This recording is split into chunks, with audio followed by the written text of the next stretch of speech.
Move over, the boy who lived. See you later, Gandalf. There's a new wizard on the scene. I'm Newt Scamander, and I'm the author of one of the most successful wizarding textbooks of all time, Fantastic Beasts and Where to Find Them. It was so successful, in fact, that a whole film franchise is being made all about how I wrote it. In fact, about that, I should probably warn you that there may be 1 or 2 spoilers from the movies. Anyway, get ready for my tale of exploring the world, looking for demiguises, Erumpents, and Ock armies. This is my Draw My Life. I was born Newt Scamander in England in 1897. What? That's my full name. Oh right, I was born Newton Artemis Fido Scamander in England in 1897. I know, it's embarrassing. Please just call me Newt. Anyway, as you can probably tell from my amphibious name, my whole family has been really interested in magical creatures for as long as I can remember. In fact, my mum was a hippogriff breeder, so I was brought up around seriously cool animals. In 1908, I started at Hogwarts School of Witchcraft and Wizardry and was sorted into Hufflepuff. Gryffindors may be the brave ones, and Ravenclaws are all brainiacs, but the Hufflepuff common room is next to the kitchen, so we all know who the true winners are there. Sadly, I was expelled from Hogwarts before I could finish all my exams for endangering other students with my collection of magical creatures. It was so unfair. My Transfiguration teacher, Albus Dumbledore, tried to stand up for me because it was a total accident. He always had my back. Thanks, Dumbly. Despite being expelled, I managed to get a job at the Ministry of Magic in the Department for the Regulation and Control of Magical Creatures. I started off in the office for House Elf relocation, which was okay, but I really wanted an awesome, knock your socks off kind of job. Get it? Knock your socks off? House Elves? Never mind. I then moved on to the Beast Division, which was a bit more varied. Still, I was only earning 2 sickles a week, and that was barely enough to afford a single butterbeer. Therefore, when a kind publisher offered me the opportunity to travel the world looking for my beloved fantastic beasts in order to write my book, I jumped at the chance. I was as happy as a Niffler in a jewellery shop.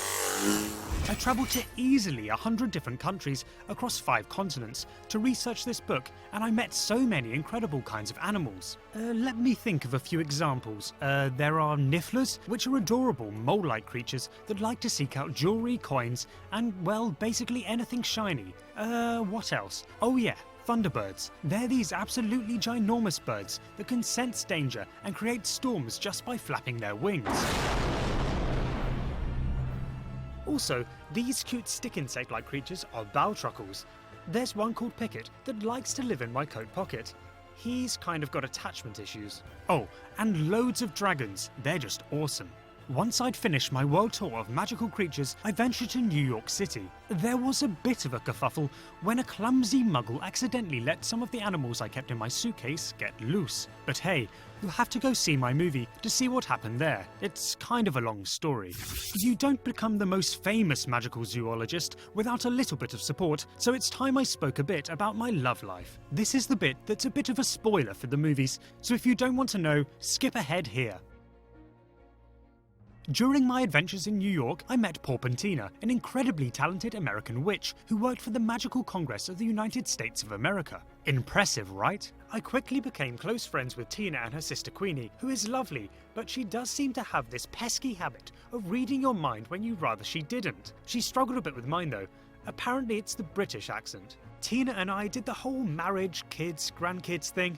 In fact, talking of grandkids, my grandson, Rolf, ended up marrying someone who you've probably heard of, Luna Lovegood. She seems to be a nice girl, if a little on the odd side. But hey, who am I to talk? People have often said I'm as mad as a box of flobberworms. My book, Fantastic Beasts and Where to Find Them, which features 85 of the glorious creatures I found on my travels, was published in 1927. By the 1990s, my book was in its 52nd edition and had become compulsory reading for first years starting at Hogwarts. See what you can achieve once you've been kicked out of school? I'm totally joking. Stay in school. For my services to the magical community, I was awarded an Order of Merlin, 2nd class, which was of course a huge honour. See, I'm blushing now just thinking about it. An equally incredible honour was that I was selected to be featured on my very own chocolate frog card, joining the ranks of Nicholas Flamel and Albus Dumbledore themselves. I was incredibly proud, although I do think they should have at least made mine a chocolate Newt card instead of a frog. It just seems like they missed a trick there. In 1979, my wife and I retired to the English seaside, where we live with our 3 pet Kneazles, Hoppy, Millie and Mauler. What? You don't know what Kneazles are? They're basically like your pet cats, but with epic lion-like tails. Muggles. I hope you enjoyed watching my Draw My Life, but there's still a lot you don't know about my story, so go watch Fantastic Beasts and Where to Find Them in cinemas from November the 18th. You've known for 24 hours that an unregistered wizard set magical beasts loose in New York? Yes. Where is this man?